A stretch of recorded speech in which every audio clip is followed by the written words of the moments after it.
June 1998, Glasgow, Scotland. A 16-year-old walks out a phone call centre in Aberdeen with a notebook tucked under his arm.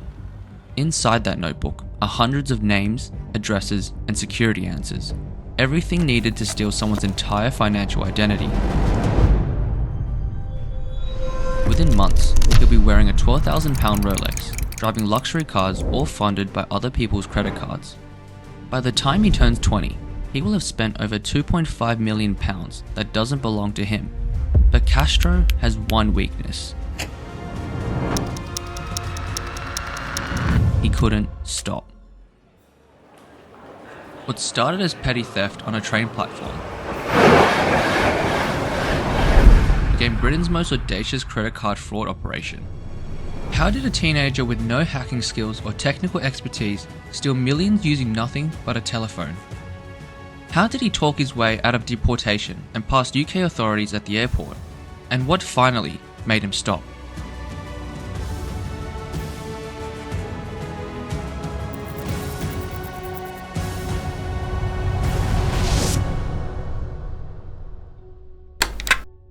He didn't want me to have his passport. He told me it was the property of the Queen. I said, well, we work with the Queen too. So I asked him, where do you get the credit cards? And he told me he knows more about credit cards than me. And I said, I don't doubt it, but I'm not the one in handcuffs. One of the very few times realised that someone had outwitted me.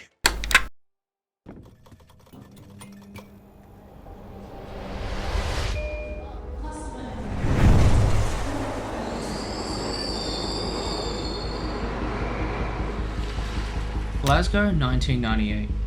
Elliot Castro was 15 years old when he got his first taste of crime. It happened almost by accident.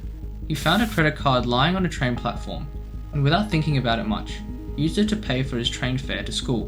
When police boarded the train and caught him, he was arrested and spent 4 months behind bars for that single transaction. The first time that I was involved in anything like that was by accident. I found a credit card on a train and I thought, oh, I wonder if I can maybe do something with this. So I used it to pay for my train ticket to school, to just keep the money and buy sweets.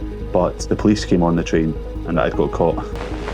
Most teenagers would have been terrified straight, but Castro learned something different from that experience. He learned how easy it was, how simple the system was to exploit, and how much he enjoyed the thrill of getting away with something. After his release, Castro needed a job. But he was only 16, so he lied on his application to a mobile phone call centre in Aberdeen, claiming he was 18. They hired him without checking. It was the biggest mistake they would ever make.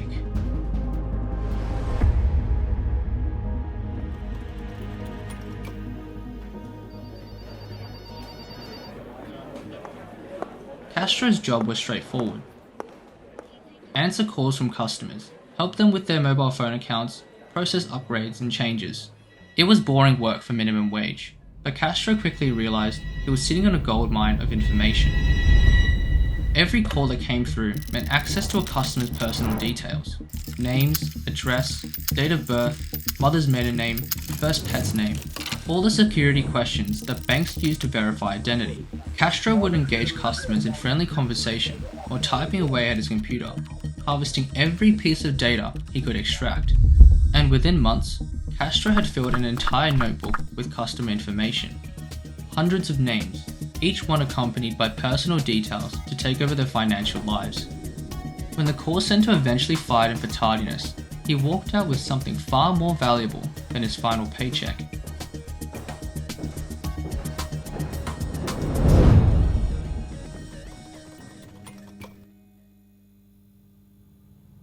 The next phase of Castro's operation was methodical and devastatingly effective.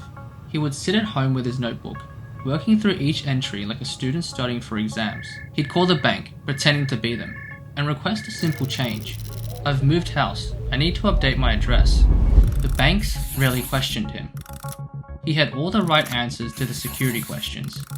They would update the address to one Castro controlled, sometimes a friend's house, sometimes an abandoned property he'd scouted.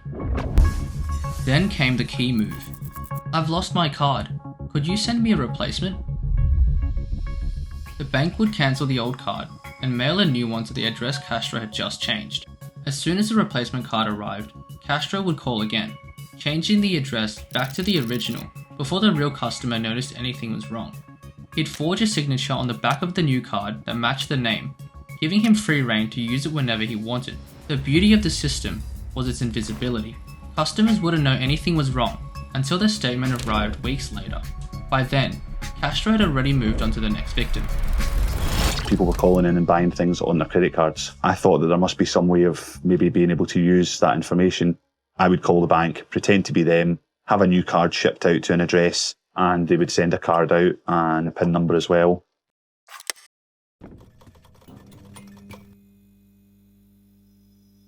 At first, Castro spent modestly. CDs from HMV, new clothes, decent haircuts. But as his confidence grew, so did his ambitions. Why buy a £50 shirt when you can buy a £500 one? Why take the bus when you could drive a BMW? By 17, Castro was living a lifestyle that most adults couldn't afford. He bought a £12,000 Rolex Daytona. He purchased multiple cars, each worth tens of thousands of pounds. He travelled to every country in Europe, staying in 5-star hotels and eating at Michelin-starred restaurants.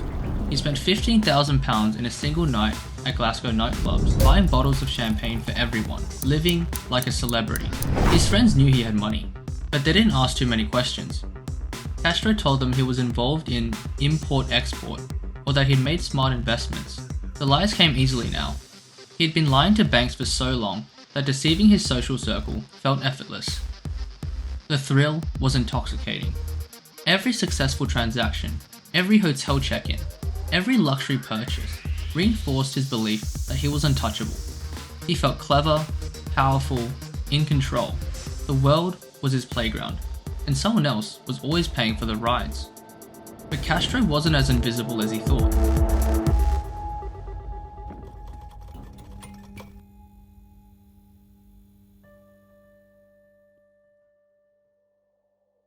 By 1999, banks across the UK were noticing a pattern. Fraudulent transactions linked to recently issued replacement cards. Address changes followed by suspicious spending sprees. The same thing appearing in cases from Scotland to England. Detectives began connecting the dots. They traced some of the false addresses back to properties in Glasgow. They interviewed victims who remembered giving the information to someone at a mobile phone call centre. The net was tightening. By the time Castro turned 18, he was the subject of an international police manhunt. But he was becoming sloppy. The thrill had begun to fade, replaced by a mechanical routine. He was spending and partying on autopilot, no longer careful about covering his tracks. His travels took him to Ireland, where he was arrested and briefly jailed for fraud. Then to Canada, where he was caught again and sent to Toronto prison, that he would later describe as the worst place I've ever been in my entire life. He witnessed stabbings and violence that shook him. I spent my first week there crying, he would recall years later. But even imprisonment couldn't stop him. When Canadian authorities prepared to deport him back to the UK, Castro made one final audacious move. He called Canadian immigration, pretending to be from British Embassy, and told them to inform Detective Eastgate at Scotland Yard about his arrival. I just said, "Well, that's okay. I'll take care of that for you." When his plane landed in the UK, no one was there to arrest him. He walked out of the airport a free man. The freedom didn't last long.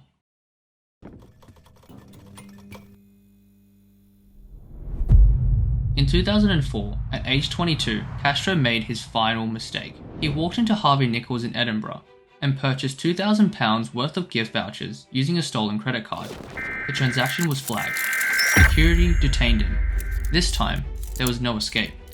When police searched his belongings, they found evidence of years of systematic fraud. The notebook with customer details, fake IDs, credit cards in dozens of names. The full scope of his operation became clear.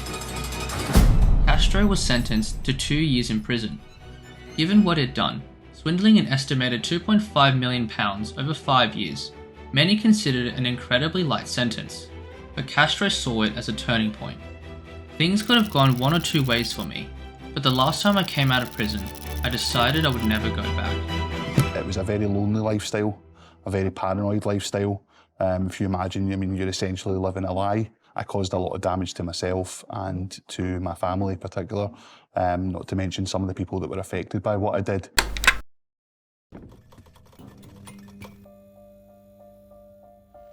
When Castro was released in 2005, he was 23 years old, with a criminal record and no legitimate work experience. But he had something else, an intimate understanding of how fraud worked and how banks failed to stop it. He decided to use that knowledge legitimately. Castro began offering his services as a fraud prevention consultant, advising banks and financial institutions on the vulnerabilities in their systems. The same techniques he'd used to steal millions could now protect companies from others doing the same thing. Major corporations hired him. Barclays, UBS, and dozens of other financial institutions brought him in to explain the criminal mindset. How do fraudsters think? What motivates them? What weaknesses do they exploit? Castro could answer all these questions from personal experience. He says he's grateful for getting caught early, that it gave him a chance to rebuild his life legitimately. But for his victims, that gratitude might ring hollow. They didn't get a choice in becoming part of his story. They were just people trying to buy a mobile phone who happened to call the wrong call center on the wrong day. Subscribe, and we'll see you in the next one.